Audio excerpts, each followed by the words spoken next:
Tape from New Jersey. It's the SNL Nerds, the show where two comics from New Jersey talk about Saturday Night Live. I'm your co-host, Darren Patterson. And I'm your co-host, John Trumbull. How's it going, John? I'm good. I'm impressed that, for once, we actually got our intro in one take. Nailed it. What? Yeah. It only took, what are we up to, episode 28 or 29? Something like that, yeah. Yeah, the first 20 episodes are just to get me loose. It's like a warm-up. Yeah, because usually when we start recording, it starts out... Tape from New Jersey, it's the SNL Nerds, the show where two nerds, we always say nerds, or I had this problem in particular. Oh, you just... I say nerds instead of comics. Yeah, I mean, you're right both ways. And then I catch myself, and then I stop, and then I say, the show where two nerds from New Jersey, fuck! Yeah. And so our producer, Frank Kablawi, has probably at least half a dozen... recordings of me saying the show where two nerds from New Jersey fuck. I know, yeah. With that salacious info, now you can't run for Congress. So, there goes their office bid. That's true. Damn it. Damn it! Oh, could have cleaned up these streets. I could have been a hell of a congressman. I know. I believe in Harvey. No, I believe in Harvey Dent. Yeah, exactly. Yeah. Trying to be decent men in an indecent time. That was a deep cut. Yeah. For all you Dark Knight nerds out there. Thank you. Yes. Okay. So, hey, let's get this episode started. We got a little bit of a news update here. Got a little bit of news. We got a little SNL news. We got a little personal news. We got some interesting stuff going on. Right. Before the episode begins, let's clean house and get this news out the way. Okay. All right. So the internet was all abuzz with the official announcement of the May 4th host of Saturday Night Live. And so, hold on to your hats, ladies and gentlemen. Musical guest, Shawn Mendes. Yeah! Right? Finally! Woo! We are so excited. The guy who wrote the worst ever James Bond theme is coming on. The worst? Yeah. Oh, it's worse awful. than View to a Kill? Well, you know what? Dance actually, Madonna... into the fire. I that's so cheesy, I kind of like it, but actually Madonna's Die Another Day might be worse. Oh, I don't even remember that. Oh yeah, be thankful you don't remember that. I gotta look into that. Apparently, it's torturous. Yeah. Oh, and Adam Sandler's hosting too. Oh, yeah. Well, that's interesting. Did I bury the lead there? Maybe. Okay. Yeah. Because apparently he's never hosted Saturday Night Live before. I have heard that. Yes. Yeah. A lot of people are pretty shocked by that. I'm like, I get it, but I don't know. What are your thoughts about this Sandler hosting? I think. I mean, it's certainly exciting because he's like one of the all-time best-regarded cast members of the show. I'd say so. He was not one of my personal favorites. I'm going to keep it 100. Whoa. I'm going to keep it 100. I did not like a lot of the stuff that he did on the show. No. John, why do you not like me on the show? I did so much on SNL. Oh my God. Why do you not like me? Is Sandler here today? Is he here in the studio? It's this weird paradox. I don't like Adam Sandler's on SNL much, but I fucking love imitating Adam Sandler on this podcast. It's a fun voice. It's just fun to do. But yeah, I understand what you mean. Like, I wasn't a huge Sandler fan when he came out. Mm-hmm. I mean, basically, if you think about it, he was kind of the Pete Davidson of his day. Like, he was I can see that. Stand-up comedian, not much acting work. Mm-hmm. Had a huge following with college kids and high school kids. Yeah, he had a real. When he came out on the show, it was like a real paradigm shift. Yeah, very much so. Because the show started skewing younger, and it got a little more frat bro. Exactly. That's what I was going to say. Yeah, I remember like Julia Sweeney mentioning something like that in some interview where like she was kind of trying to bring like this very introspective and thoughtful, almost like one-woman show type of and she comedy. didn't really mesh with the Adam Sandler, David Spade, Chris Farley aesthetic. Yeah, and like that basically took over, and then she was like, "All right, I guess I got to go." Yeah, but it was he kind of brought that frat bro humor to the forefront. I still remember like when his comedy albums were huge. Mm-hmm. Like I remember all my friends were like, "Yo, did you hear the album? The Hanukkah song?" Like people were going nuts for those albums, and he was a big deal for a while. But like now he's an older dude, so I don't know exactly how his humor is going to fit into this new cast. I remember like there was some interview I think he did in 2014. I believe it was on Norm Macdonald's podcast or something like that. And he asked him then, like, would you ever host Saturday Night Live? And he was very honest. He said, like, I don't think I would. I mean, I'm an old man now. I'm slower. You know, they got people there that can do it better than I can, which is, I think, is a very sobering, honest, look. Yeah, I remember, like, Dan Aykroyd, I think it's in the Live from New York book, he said something similar. Right. He was probably interviewed in, like, the early 2000s for that, and he was like, I think it's better to just be, like, well-regarded as a former cast member, because then people have all those fond memories of you. Right. But, like, even Aykroyd eventually came back to host. I mean, he would come back and do, like, cameos and bits. Right. And I don't think Sandler's done any surprise drop-ins outside of, like, stuff on the anniversary shows. No, he hasn't, as far as I know. So I think for a while he wasn't going to do it, but I honestly think it's because of how well his Netflix special did. That 100%. Okay. I think that, like, reinvigorated something in him. Because, like, I remember, like, when that came out, like, all my friends online were like, yo, that special's hilarious. And, like, all these people I didn't know were Sandler fans were coming out as Sandler fans saying how amazing it was. And I think it's because of that he saw, like, oh, the young people, they still like me. I still got it. So maybe that had something to do with it, I think. I don't know. Yeah, okay. That's an interesting thought. I hadn't thought of it in that regard. Yeah. I mean, I haven't seen a special. Have you? Or? No, I haven't watched it. Yeah, we should, like, talk about it. Yeah, maybe we should watch that in prep. Maybe we should prep.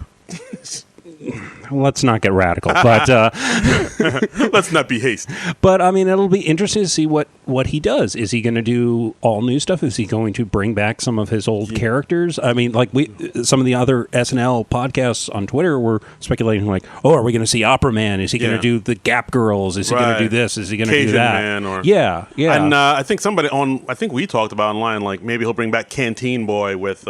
Canteen Boy is a sketch I do really love that he was in. I don't know. It's so twisted, but it is it's a sketch about child molestation. It is, but but it works. But I don't know if they'll be able to fly today. Yeah, I don't know. I don't see that working the same way today. Yeah, I mean, I just still remember that sketch where we both really liked when The Rock hosted and he brought on the robot that molests children. And that got groans. So if you have a sketch that's all about child molestation, it didn't get so much groans as, like, I would call it, like, horrified laughs. I mean, because there's that shock factor, but I mean, people were still laughing. It was still funny. Okay, all right, you're right. That's true. But it's just, but like the first time you go there, and people are like, I mean, there's that gasp and yeah, such a fun reaction. It is too. Horrified laughter. Yeah, I mean, my new special. Yes. That's a good title. Yeah, Horrified Laughter. Horrified Laughter. If anybody wants it, that's yours. You take it. That could also be like the title of the made-for-TV movie about you, Horrified Laughter, the Darren Patterson story. I like it. Who could play like where you're becoming like a huge stand-up comic, and then you get like some terminal disease or something like that. Oh Lord, wow! It's your struggle, and so you're killing me off in my own. Yeah, this could be like the Brian song of stand-up comedy. Brian song? Yes, that's where you're going. That's right. Because I have nothing if not current references. Brian's good gravy. Which one was dying in Brian's song? I don't even remember. Wasn't it Brian? Well, I mean was it Billy Dee Williams or was it James Caan? Which one was dying? I have not seen Brian's song. I have never watched Brian's song either. I just know that they're two football players. Right. They were friends. One of them has a terminal disease, and it's very touching. Okay, I only kind of get this whole Brian song reference. I was playing along. All right, folks, I'm going to Google Brian's song. Darren's going to talk for a little while because I got to get to the bottom of this. Yeah, I mean, if you had said like A Walk to Remember or The Fault in Our Stars, I would have gotten that. But I am sadly more familiar with Brian's song than I am. Yeah. All right. So, Adam Sandler hosting on May 4th. I'm actually very interested in seeing where it is going to go. I'm not like I'm very interested in see how they're going to handle this, how he's going to do this. I mean, I'm pretty pumped for it. Yeah. That's overall. And personal business. So. I don't know if anybody came out to the show I did in Newark, New Jersey, the Brick City Comedy Review, but I hosted that. It was a great show, good turnout, hilarious comics. I had a co-host named Ty Rainey fill in because a certain someone couldn't show up. Why was I not told about this? Well, because maybe check your phone. Maybe check your internet, your phone provider, and see that you kind of maybe sort of backed out because you had other things to do more important than bringing joy and laughter to the good city of Newark, New Jersey. I can't deny that. There you go. Yeah. And then, of course, I had to unfortunately back out of the show. Boo! Because like somebody I was interviewing, they suggested like Friday evening as a time I could interview him, and I knew that I couldn't do it then. It would be at least another couple weeks. And so I was like, okay, yes, I'll do that. Darren will understand. Darren did understand. I did. It was fine. He was like, yeah, you're fine. And he alleviated my guilt. And then, of course, like on the day, the person I was going to interview was like, oh, hey, something's come up. I can't do the interview. And, as far as I knew at this time, Darren was going to host the show by himself. So I was like, hey, Darren, I can co-host with you again if you're cool with it. But by the time I sent along Warren Zevon's "Reconsider Me" via text.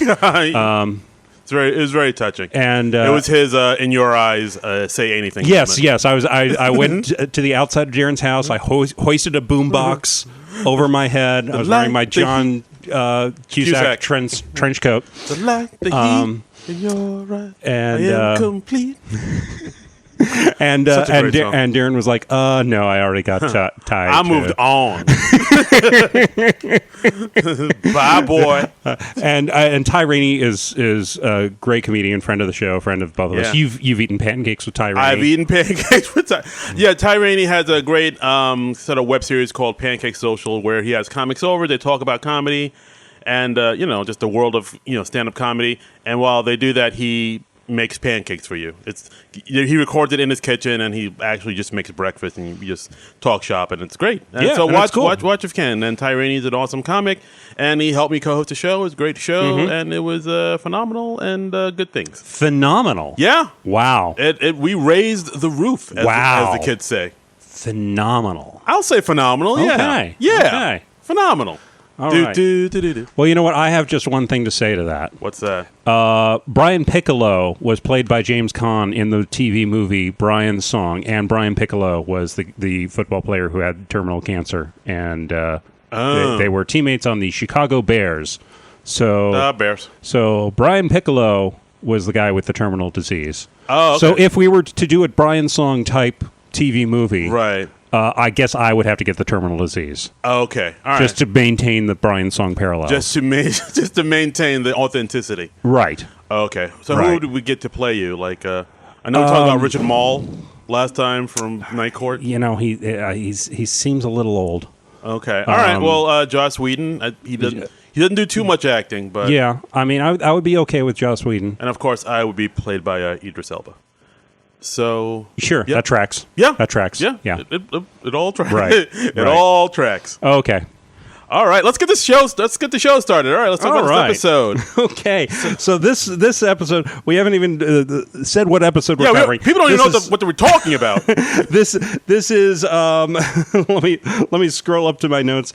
This is the Saturday Night Live episode from April 6, 2019, season 44, episode 17. Kit Harrington and hosting, and Sara Bareilles musical guesting. Yeah, that can't be his real name, Kit Harrington, right? You think it's a stage name? I think it sounds like it sounds made up. Yeah, it sounds like a news anchor name, or like a soap opera character, or a porn star. It just it just sounds like Days of Our Lives starring Kit Harrington. Okay. Or this is Kit Harrington with the news. Well, I mean he's a British fellow from what I understand, and they can have somewhat different names from us. Oh, really? Yeah. They allow that? They do.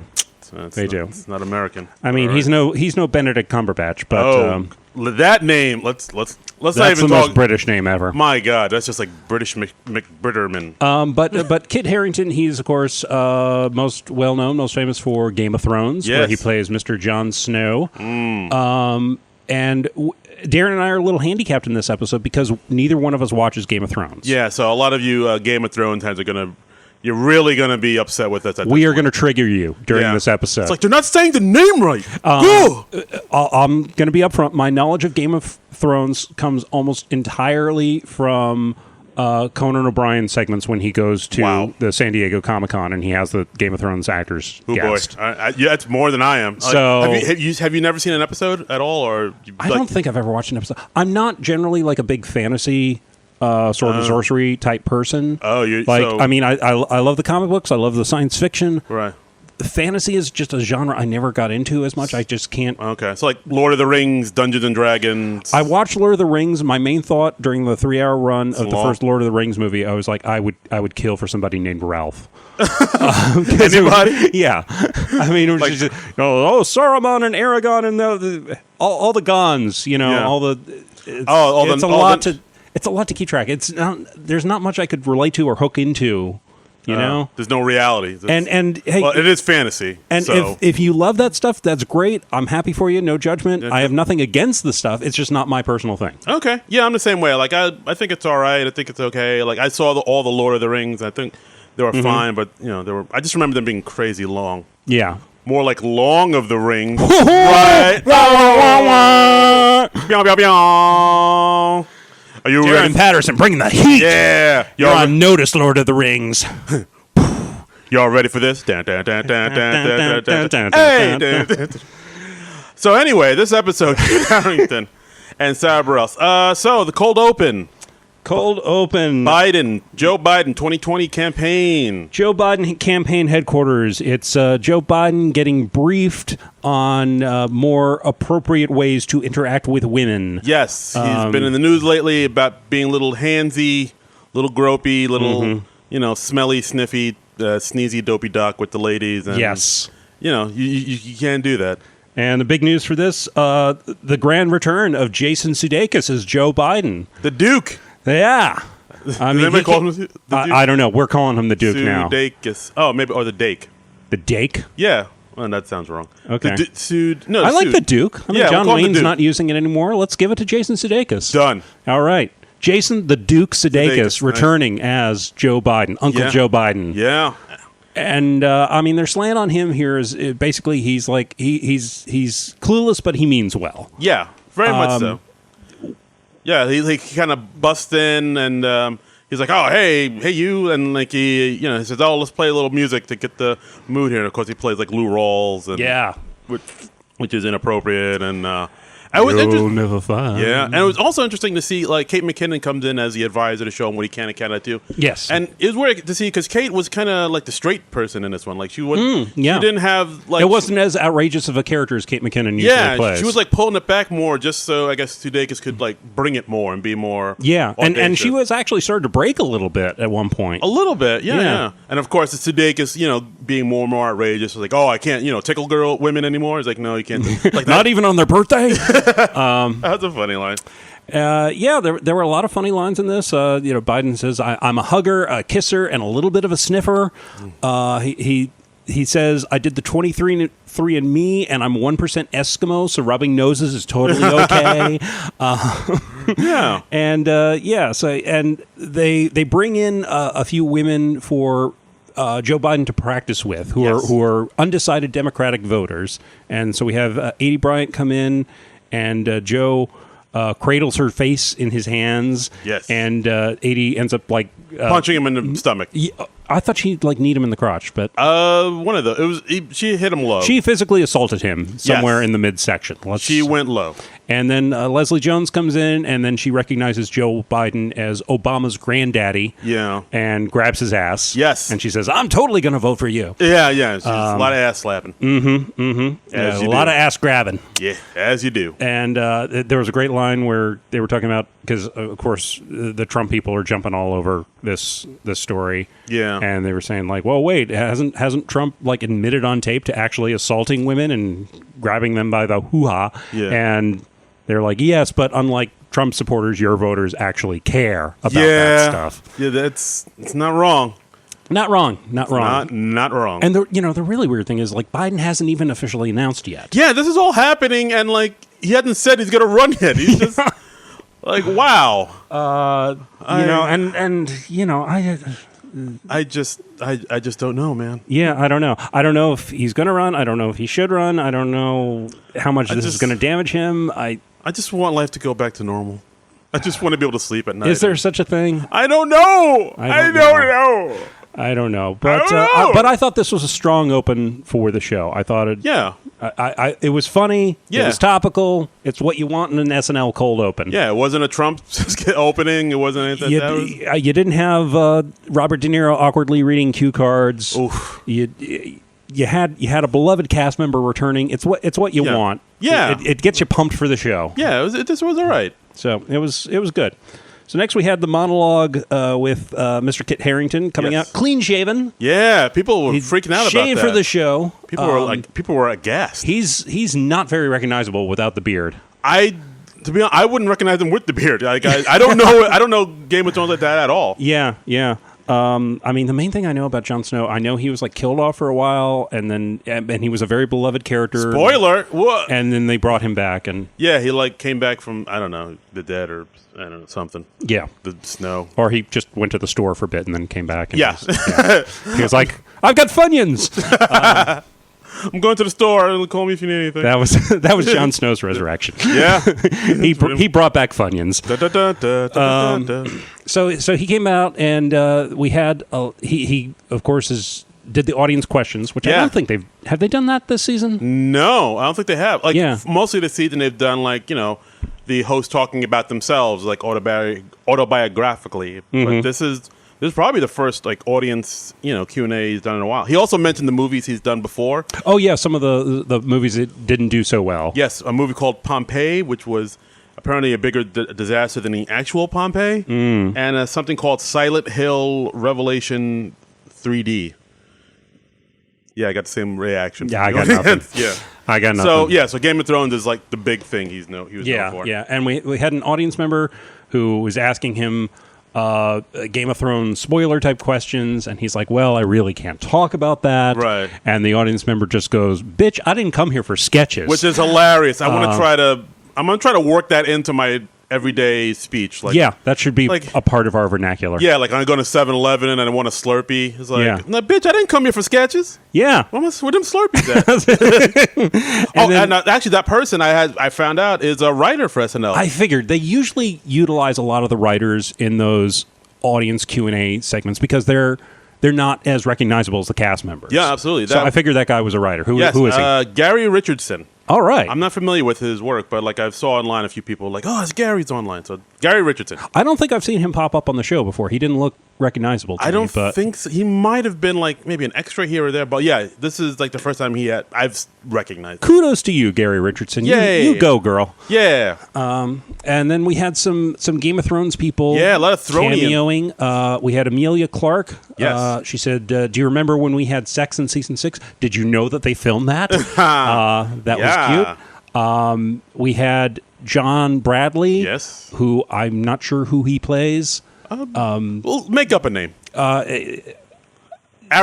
He plays Hodor's friend. There you go. He plays Hodor's friend Gary. Oh, nice. Yeah. You just heard the name Gary from Gary Richardson. You couldn't think of another name? No. Oh, boy. I am not good on my feet. Improv is not your milieu. Oh, boy. But, John Bradley asks, are we going to hang out after the show? Because Game of Thrones is in its last season now. Right. So he's very concerned about their friendship. We had Pete Davidson showing up in makeup as the Night King. Right. Who he asked, do people hate me?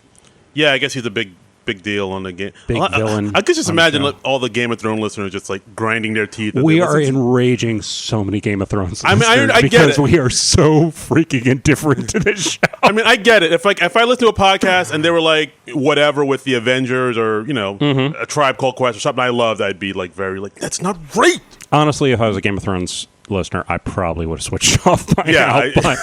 Because these guys don't know shit about what they're talking about. And we also had Rose Leslie, who is Kit Harington's wife, who he met on the show. Yes. And she asked, how soon can you grow the beard back? Yes. And of course, she asked, what are we going to do for money now that you're not on the show? Where he's like, oh, no, I got some stuff happening, baby. So this was cute. Yeah, I enjoyed this. I like it. What? Yeah, go ahead. Well, I was also going to mention like another person that showed up was who I recognized, who's also a writer on SNL, Sam J. She was one of the person who asked, "Oh, is this like a Harry Potter thing?" It's like, "Oh no, this is." Oh, I totally forgotten that. Yeah, yeah. Oh, this is Game of Thrones. And it's like, "Oh man, all right, come on, guys, let's go." And then like a bunch of other people with like scarves and wands. Yeah, thought it was a Harry Potter thing. That was a good gag. Yeah, yeah. But I remember that because Sam J. She's actually an awesome comic, and I saw her. She had the Comedy Central half-hour special, which was hilarious, and like a 15-minute. Special on Netflix, which is very fun. Oh, I'll have to check that out. Yeah, yeah. That's very cool. Sam J, check her out. Way to go, Sam J. Yay. Sam J and Gary Richardson. Yes. 2 SNL writers getting called up to the big leagues. We're doing it, people. All right. So next we had the first sketch, which was the 2019 Nephew Pageant. Yeah, I don't know about what did you My last note on this sketch is, what the fuck was that? Yeah, I just wrote a bunch of question marks. Like, I didn't really get the point of this. This was we had Kit Harrington as last year's. It's like a beauty pageant for nephews, and we had their aunts introducing them. Right. Kit Harrington was last year's winner, Joshua. We had Kyle Mooney showing up as Devin, Mikey Day as Lucas, Chris Redd as Daniel. He was on crutches. Yeah. He shattered his leg doing a backflip in his dorm room. I didn't get this. I didn't either. I didn't see where it was coming from. I didn't really have any laughs. Yeah, I mean, I noticed like whenever there's a sketch where like 80 sings a lot, like I have a feeling like 80 had a hand in writing it. Maybe. Like she's like, oh, she's singing a lot in this one. Like, yeah, she was doing like interstitial singing intros. Yeah, and she like sang a lot in that Millennial Million sketch, the one where Miss Maisel was hosting. I can't remember. Oh, Rachel Brosnahan was hosting. Yeah, she likes to sing a lot, and I don't know, this sketch. It was confusing. I don't see why you would pick this to lead off the night. This is something you put in the back half of the show. Very much so. Yes. This is weird enough to be okay. Like, this is something you cut on. a dress. Yeah, like this. I was watching this. I was like, what? Yeah. I didn't see the point of it. I didn't get it. I was like, that was weird. I mean, the show was going well up until that, and then it took a turn with this sketch. Yeah, it was just more odd than funny. Mm-hmm. Yeah, it was a head scratcher. Yeah, very much so. So that's our thoughts on that. That's not much else to say. Yeah. All right. So the next sketch was basically an HBO commercial saying, "Oh, this is the last season of Game of Thrones," but you know what that means? Spin-offs, reboots, and remakes of Game of Thrones. Prequels, sequels, spin-offs. Oh. We got so many spin-off shows because HBO is actually doing a prequel show. They are? For Game of Thrones, I understand. I didn't even... That makes sense, yeah. I mean, yeah, because, it's this huge brand. You want to keep that going. You want to milk that as much as you possibly can. Milk that cow till it can't be milked no more. You get some of the backstory in there. Yeah. You get a bunch of cheaper actors. Right. You can still use the locations from the show. That's right. Use the same props. I mean, just milk it till the teat is sore. Yeah, that's right. Until people are just like, we are sick of Game of Thrones.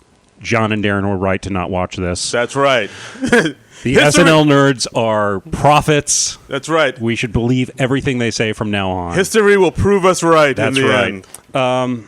But yeah, some of the shows that they showed, some of the spin-offs that they showed were something like Castle Black, which was like a Game of Thrones Riverdale sexy, moody drama about forbidden love with Heidi Gardner in very extensive makeup. Yeah. As like some sort of ghoulish type thing. She looked similar to like how Pete Davidson looked in the in the opening. The opening. Yeah, I know it's like in a lot of these pre-tape stuff, they put a lot of money in the budget, it seems like.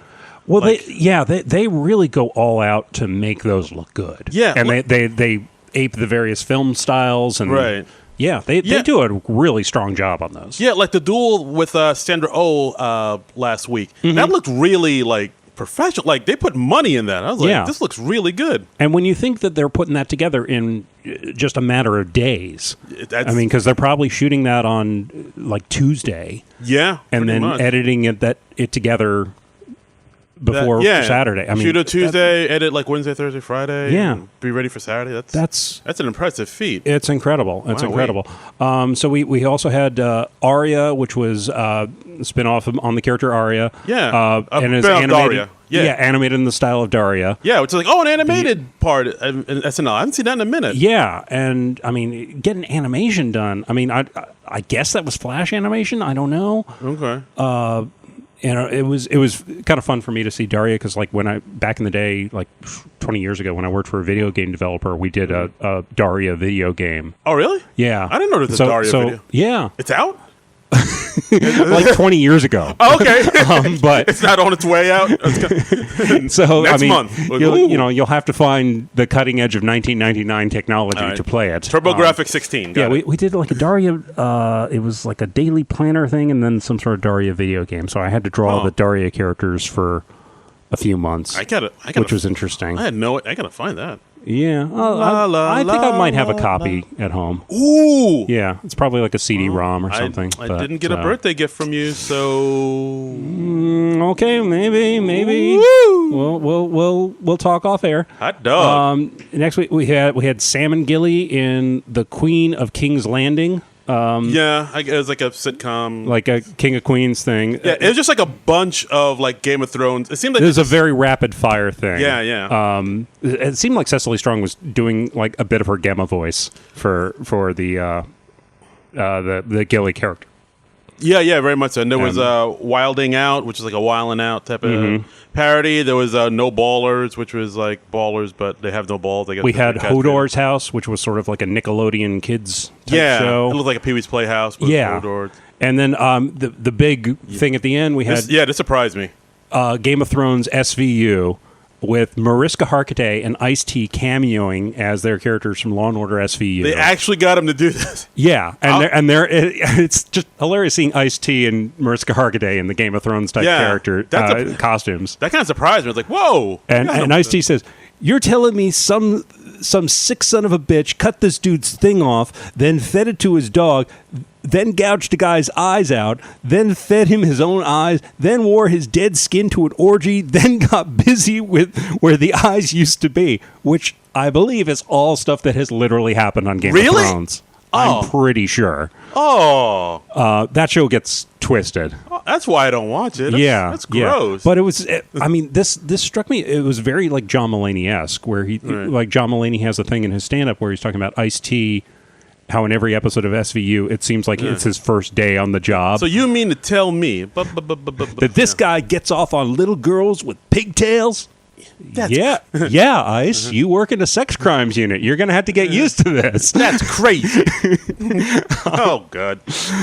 But yeah, I mean, as far as this sketch goes, I thought it was all right. I kind of dug it. Yeah. I mean, the Mariska Hargitay Ice-T thing really threw me for a loop. I mean, that was just funny because it was so wonderfully unexpected. And that's what you watch SNL for. Absolutely. Just to get those kinds of unexpected pleasant surprises. Mm-hmm. So this was fun. This was pretty solid. And I like the line at the end, we're going full Star Wars on this. Yes. Oh, yeah, of course. That was fun. Oof. So the next one was a cruise ship thing where the two couples and Leslie Jones were watching a cruise act where they say, "Oh, this is great. He's a great. I've heard he's a great Frank Sinatra impersonator." Mm-hmm. And so it's Kit Harrington as a Frank Sinatra impersonator, but he's also dressed as Michael Jackson. Right. And he's kind of he's got the red jacket, the one glove. Yeah. So he's like singing he's Michael Jackson songs, but he's replacing them with words from Frank Sinatra songs. He's saying "My Way" is Billie Jean. Yes, and then it comes out over the course of the sketch that they were a Michael Jackson cover band until a few weeks ago. Yeah, because we all know. Yeah, when that HBO dropped that documentary. Right. And so now they're like, "Oh no, I'm Frank Sinatra," but there's still some crossover from this Michael Jackson days. Right, and they're now Frank Sinatra and the Rat Pack 5, and everyone in the backup band is a black person, right? Exactly. and then I think Beck Ben says, "No, it's just called the Rat Pack. Don't say the Rat Pack 5." Yeah, they weren't called the Rat Pack 5; they were just the Rat Pack. And Kate McKinnon comes out as Macaulay Culkin. Yeah, and then why are we even having Macaulay Culkin in this still? Yeah, and I don't know. The sketch is. What do you think about it? I thought it was all right. It took a really weird turn at the end where we go back to the audience. We had Beck Bennett and Heidi Gardner as a couple, and then Leslie Jones as somebody who's sitting with them. And then she's like, "Oh, do you want to come back to my cabin and do some drugs and have a three-way?" Right. And it was a weird thing because it was about the band, and then suddenly at the very end, it's about the people watching the band. Yeah, because I think after that, it was revealed that they didn't know who Leslie Jones was. Yeah. They were like, oh my God, who was that person? Just came in and drank my margarita? Who was that? Yeah. Let's get the hell out of here. And just a weird way to end it. There's a lot, throughout this show, there's a lot of sketches where it ends on a weird twist. Yeah, they right? have, I mean... There's like, we'll talk about it, but yeah. So I don't know, there's a lot of these sketches, I don't know how I feel about them. Like, I mean, ending things is tough. It's Yeah. tough to come up with a good, strong ending. I mean, as this podcast abundantly demonstrates every week when we just sort of peter out at the end. Oh, my God. We're living proof. Yeah. So, we're ones to talk, but... But yeah, that ending was like, It was just weird because it just suddenly shifted the focus. Right. And it just kind of like, I guess it's about them now. Yeah. It was just weird. Yeah. I mean, this sketch was like, I don't know. Yeah. So the next one was a sketch at a GameStop where Pete Davidson is trying out this new virtual reality video game, and the GameStop employees is like, "Yeah, it's so realistic, it's sick, bro." So he puts it on. It's this game called Earth War 3 where you have to fight off zombies and stuff. So it's Pete Davidson. He's in the bunker and he meets up with this one guy. He's like, "Oh, I'm Damien. I run the bunker. I'll help you get weapons and stuff. You got to go to see Ethan over there to get your gun." And then he goes to Ethan in the virtual reality game and he says, "Hey, I'm Ethan. So I know Damien told you he runs this place, but I kind of actually run this place." And basically he kind of gets into this office drama. Yeah. While he's just trying to get a gun to shoot up the zombies. Right. And he's getting caught up in the interpersonal dynamics of these non-player characters. Exactly. And yeah. So then he goes back to Damien and is like, hey, I'm Damien. Hey, did he even say something about me to you? Because he's been really weird to me. And did I make him mad? What's with? And that's pretty much the joke. It's just a lot I thought this was cute. I enjoyed this. This was good because I mean, I a lot of players that they want to skip past the briefing part or the cutscenes and stuff, and they just want to play the game. You want to get to shooting zombies, and this was funny just because they're getting all caught up in the minutia of their relationships, which has nothing to do with the main part of the game. And they're like, "Hey, man, just wait out here for a minute. Me and Ethan got to hash out some stuff." Yeah, and at the very end, he finally goes into the playing field, and there's Pete Davidson. I think it's Chris Red. He actually goes because he actually goes out without a gun. He's like, "Forget this. I'll just go without a gun." And it was Chris Red as a zombie, and then he starts asking about Damien and Ethan. He's like, "Hey, what's up with Damien and Ethan?" Yeah, and it's like, "Oh, God." Yeah. So funny sketch. It reminded me a little of the David S. Pumpkins sketch or the Kevin Roberts sketch that they did when David Pumpkins, really? Yeah, when Larry David hosted, where they're on the police firing range and they're like, you want to do this one thing, and then it's like, well, why is this thing going on? Why is this weird, irrelevant thing? It reminded me. It had that sort of randomness to it. I wonder if it maybe shared the same writers or something like that. Maybe. That's interesting. But I'm not saying it was like the same sketch at all. I'm just saying it was reminiscent. It had a similar sort of feel to those sketches. Shades of it. Yes. Interesting. All right. Cool. All right. And so after that, I believe Sara Bareilles sang some songs. Yeah, she's okay. She's nice. I mean, I'm not a huge, Bareilles head, Bareilleholic. But yeah, she has a great voice. She sings. She does. She sings real nice. I enjoy her stuff. I mean, I'm not clamoring for her, but she's just nice, inoffensive stuff. The sort of stuff you just hear piped in a Barnes and Noble as you're browsing. Exactly. Where you're looking for books and sip a nice frappuccino. Yeah, I think she was one of the better musical guests we've had this season. Yeah, it's like no bells and whistles, nothing fancy. It's just like, hey, I got a nice voice. Here's a piano. I'm gonna sing a little tune for you, and you're gonna love it. Yeah, and let's see. Apparently, her current album is Amidst the Chaos, if I got the title of that right, and she's also going to be in the Broadway musical Waitress. Oh, which I have not seen, but I've seen the movie. The movie was good. Nice. Yeah. So. Wow, I haven't seen a movie in forever. Yeah, that was good stuff. Good stuff. Yeah, absolutely. Good stuff. But right. we enjoyed the Sara Bareilles. Yeah, go on, Bareilles. Rock on with your bad self. Yep. So something I should say. In the little interstitial bits in commercial, I didn't notice any Mohawk Man. What happened to Mohawk? I don't know. Is Lauren hiding Mohawk Man from us? What is going? Is he? Have you seen Mohawk Man ever since we mentioned Mohawk Man? I've seen him once or twice more. Are we getting too close to the truth? Why are they hiding him? What is going on? Big Lauren, what are you hiding? Are you tapping our phones?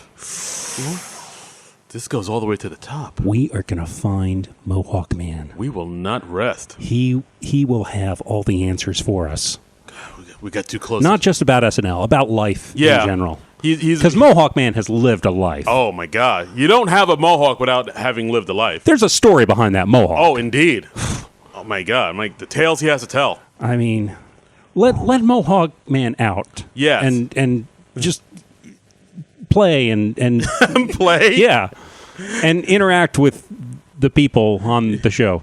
We just want to see Mohawk Man. Hashtag free Hashtag free Mohawk Man. Yes. Hashtag free Mohawk Man. Yes. So I just want to get that out there. That's right.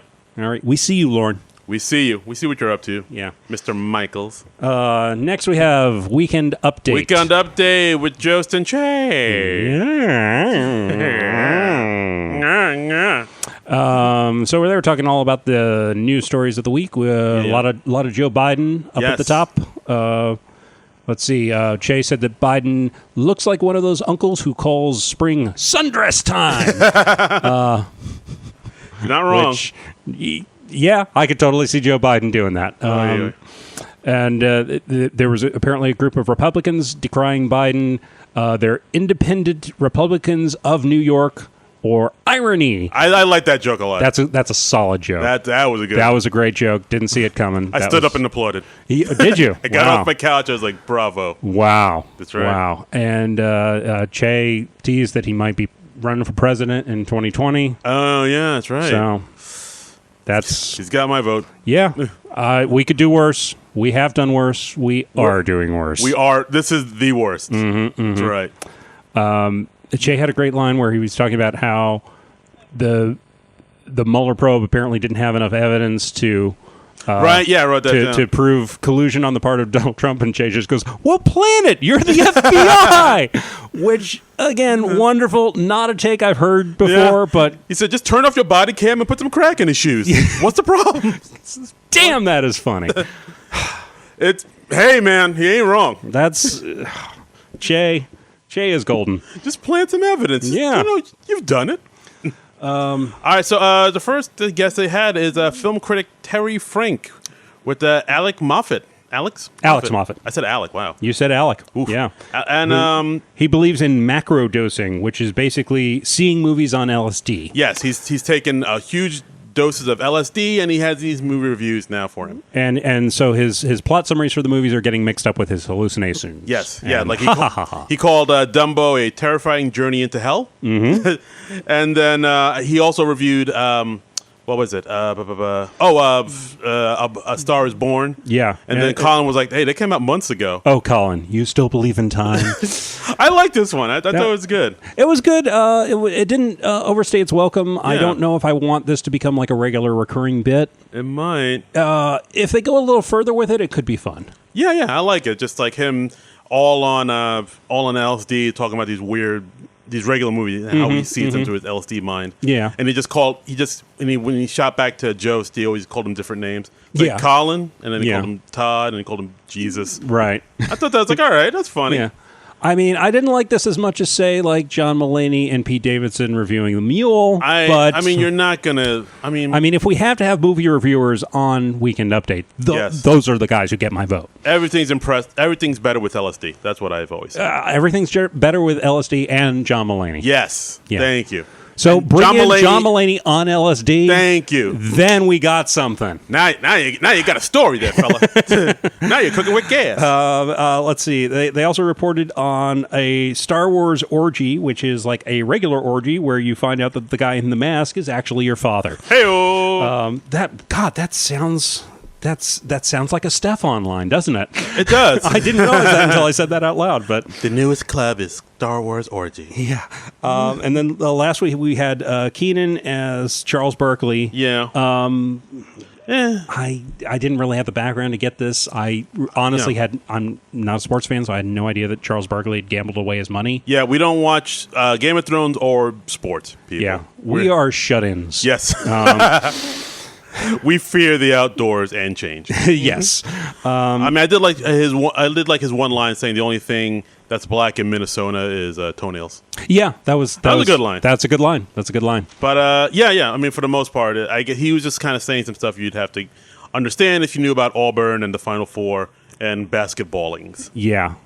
Zoom right over my head. Right over it. So next sketch we had Erin's bachelorette party where Kit Harrington comes in as her fiance, who is also acting as the stripper. Yes, for the show, but he's not stripping. He's doing burlesque. Yeah, so we have Kit Harrington in a bustier. Yes, doing burlesque, which I'm sure is fulfilling a fetish for someone out there somewhere. Yeah. Somebody's fan fiction is getting just straight up turned into an SNL sketch. Indeed, you're welcome. Yeah. The sketch. I don't know. It started okay, and then it got weird, but then it got a little weirder when like Kate McKinnon came in as like his burlesque instructor, who's like this French lady. I love that she was smoking 2 cigarettes at the same time. I think she had one in each hand. She's just alternating between the cigarettes. So nice character work by Kate McKinnon. Yeah, and of course then Kit took off his bustier and he had like tassels on his nip-nips. Yes, and Melissa Villasenor was a guest who was very, very eager to see Cecily's fiance's body. Yeah. And at the end of the sketch, we find out that she's actually the sister of Kit Harrington's character. And like everybody was like, oh my God, you're his sister? This was another bizarre, out of nowhere ending. Just... Yeah, the twist might have saved it in this case. I don't know. Like, this was certainly a better twist than the one on the cruise ship sketch. Yeah.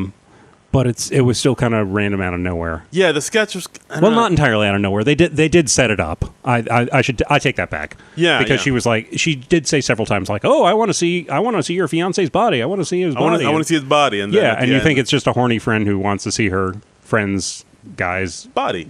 As and then it's his sister, and that's it's like incestuous.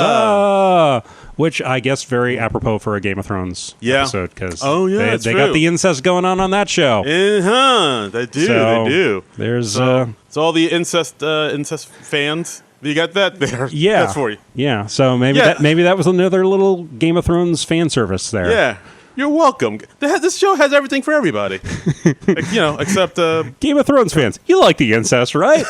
So here you go. Have at it. But yeah, the sketch was like, I don't know.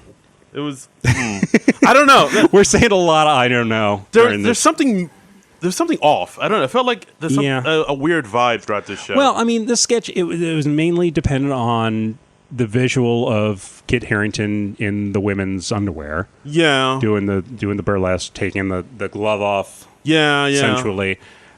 And I mean, once you're past that initial shock, then it's there's not a lot left, I don't think. Yeah, maybe that's it. Yeah, they peak too early, and then it's like, all right, where do you go now? Yeah. Yeah. I mean, he wasn't doing anything particularly funny during his dancing or his burlesque routine. Yeah, I don't know about Kit Harrington's performance this episode. I thought he was kind of so-so as a host overall. Yeah, he was like, I mean, I'm able to talk about the end, but he seemed kind of like stiff in some places, and some places he looked downright uncomfortable.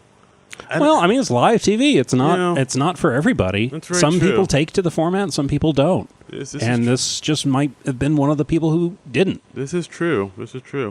Well, you're tough but fair, Trouble. I try to be. Yeah. I try to be.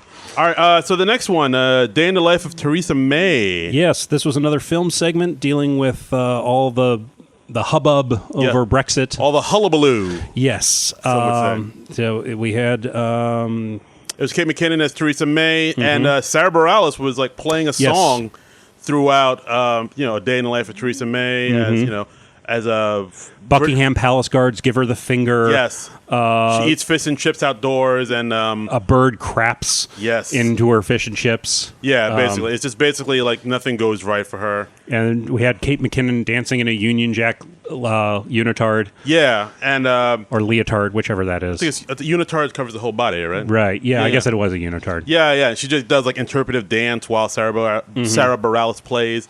And then at some point, Beck Bennett comes out dressed as Winston Churchill and dances. Yes. This was odd. It got a little surreal. It was just kind of talking about what a tough time Theresa May is having right now. And then at the end, Theresa May wakes up and it's her dreaming that she had a solution to Brexit. Right, exactly. Then she wakes up and it's like, well, screw you. At least I'm trying to do something. Yeah. I mean, odd sketches can be funny sometimes, but then sometimes odd sketches are just odd. Yeah. I felt like this was just odd. I was just like, I don't. Yeah, it was. What I'm saying right now is how I felt when I watched the episode. I was just like, what? There's just confusion and just all right. Darren does look very confused right now, ladies and gentlemen. Yeah, it was. His brow is furrowed. Yeah. His mouth is slightly agape. There's a giant. He's just like. He's got a little question mark floating over his giant head. question mark floating above my head in a thought balloon. Yes. The thought bubbles there. Yes, exactly. He's just like, what? Wah. His head is tilted. He's very confused right now. My head is tilted like the RCA dog, just staring at a phonograph. You could take like a photograph of Darren's head at this moment and turn it into an emoji for confusion. You could. Yeah. You could. Let's get on that. Let's do that. I know. I need some. We got to make some money. Let's get some marketing opportunities going. We're going to have some SNL nerds emojis. Non-productive. Get on it. Yep. All right. So So that's. I don't really have any thoughts on that sketch. Yeah. Not much else to say about this one. The next sketch is a bunch of nerds in an office, and they're kind of doing a bunch of like Dungeons and Dragons talk. Yeah. This was a Beck Bennett, Kyle Mooney joint with Kit Harrington and the three nerdy guys in the office. And their nerdy behaviors creeping out everyone there. Yeah. Like they talk in like this sort of Dungeons and Dragons talk amongst themselves. Yeah. It's like, what ho, you battle my battle sword and blah, blah, blah. And Kit Harrington's character gets Employee of the Month, and then the other nerds become jealous because they helped out on this project, and then they're all... Yeah. I didn't like this at all. And then, well, I mean, the twist at the end was that they tried to blackmail their boss and giving them all Employee of the Month because they have pictures of the boss masturbating in the stairwell. Yeah. And as you do at work, apparently. Where else are you gonna if you can think of a quieter place than the stairwell where you to masturbate, I'd love to hear it. And I'm just gonna let that lie there. And then they'll have copies of pictures of their boss masturbating in the stairwell, and so they all become Employees of the Month, and then they all run out to like TGI Fridays or whatever. Yeah, I didn't like this at all. I'll be honest. I thought this was hack. I thought this was just, nerds are so goofy, and it was like the kind of shit that Big Bang Theory does. Nerd bet, yeah. It was Big just Bang. like, nerds, they're so weird, they're so stupid, they're so. Yeah. Meanwhile, you're all gonna go see Endgame and all the other movies that we nerds have loved forever. You bastards. I mean, these are like 40-year-old stereotypes. Like, man. nerds live in their basement with their moms, and they're awkward, and they wear glasses. Yeah. Whatever. I moved out of my mom's house when I was 33. Thank you very much. Yeah. Suck it, yeah. God. But yeah, like it was. Not to mention, it is very Big Bang Theory, where it's just like all this nerd bashing. And I watched Big Bang Theory for a little while, but then I got tired of it, and then I just realized that like the nerds were the butt of every freaking joke on that show. It's very much like a minstrel show for nerds, like minstrel. I've heard it called that. I wasn't going to use that term, but I'll use it. You can use that term. Come at me, nerds. If one of us is going to call something a minstrel show, it should be you. But it's just like, but yeah, this sketch, I was like, the whole show is just like, all right. Yeah, it started off real strong and then it took a turn. All right, and so the last one is colon exam. A colon exam at the Foley Correctional Clinic. We had Kit Harrington as the patient who's about to get a rectal exam. Yes.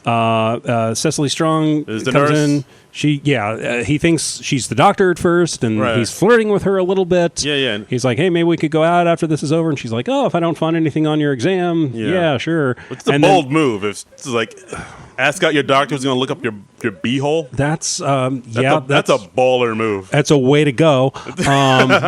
And then Leslie Jones comes in, and it turns out she's the real doctor, and she's got these hugely long fingernails that are going like 6 inches out from her fingers. Right, and they have like diamonds on them. Right. And she says like, oh, I just need to get a clear view of that sugar bowl. Yeah, and she doesn't want to use gloves because they would interfere with the nails, and and I'm not sure if this was a sincere mistake or not. They drop a prop that was. I think that was a mistake. Yeah, and then because she says like, "Oh, you're going to need to sterilize that." It sounded like an improv for that. Yeah, that must have been a mistake. Yeah.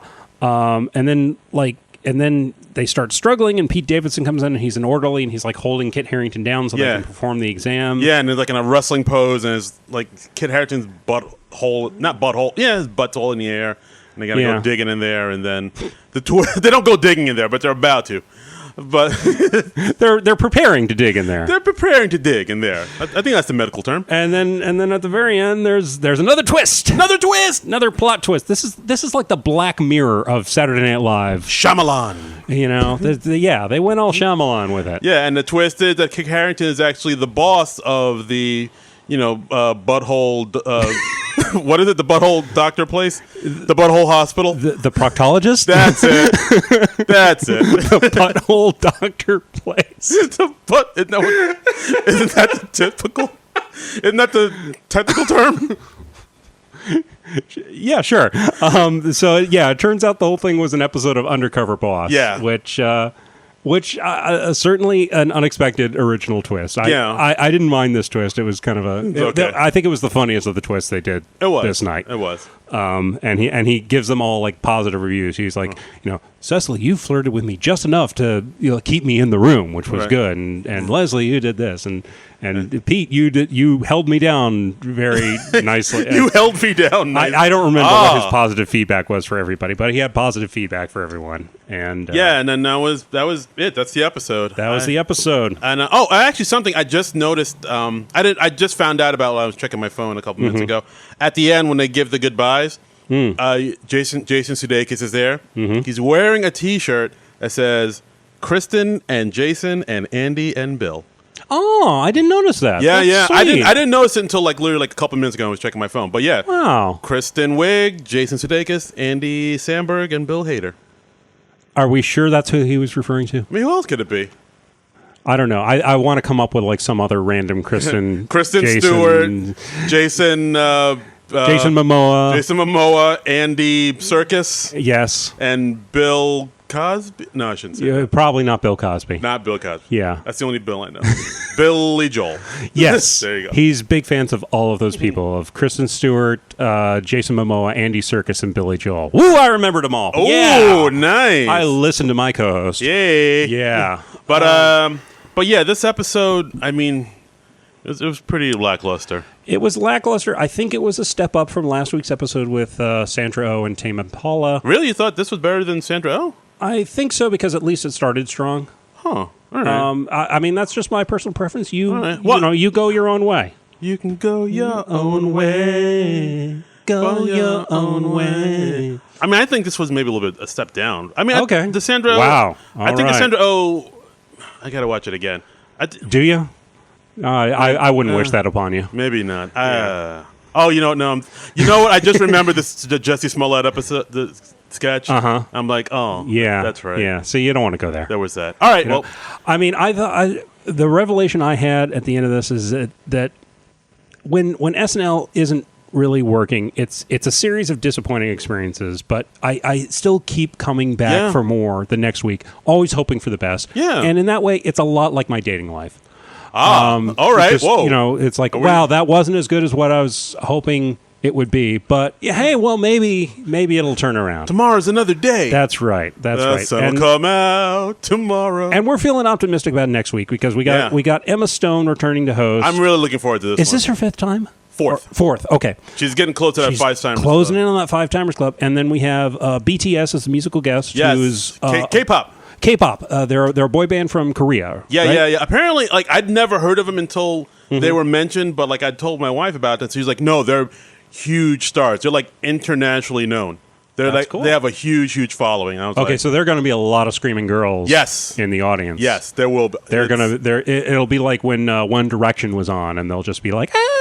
Yeah, actually, it will be. Yeah. So prepare yourself for that. Okay. Prepare to feel old beyond your years. Adjust your volumes accordingly. Yeah. So, So yeah, that's what we got. But that'll be fun. We're looking forward to that, and then we believe that SNL is off for a couple weeks, and then then it returns with the Adam Sandler episode on May the 4th. Very much so. And in between that, we'll record a couple episodes. We won't tell you what it is just yet, but we came up with an idea for one that we have one theme we're really excited about. We're we're super jazzed for this one. Yeah, we brainstormed a little before we started recording. We're like, yeah, that'll be fun. Let's do that. All right. You got, and this will be up our alley. This won't be like this Game of Thrones stuff where we're like, I think it's sort of like this. No, this we know about. This is in our wheelhouse. It's going to be a two-parter. It could be. It could be. God. We could go on. So that's what we have to say. Please follow us on Twitter at SNL Nerd Show. Yes, subscribe, rate, review, give us money, donate to the Patreon. Mm-hmm. You can find the Patreon on Non-Productive.com. You indicate that you're contributing to the Patreon for the SNL Nerd Show. Yeah. And please review, like I said, rate and review the podcast. Give us it's been a while since we've gotten a review, so you know. Yeah, not since like February. But we are getting more followers on Twitter. I think we're up to like 125 now. So that's fun. Moving on up. So and we are also both individually on Twitter. I'm there at Trumbull Comic. I'm there at Darren Credible, DARIN Credible. Yeah, so you can find us both there.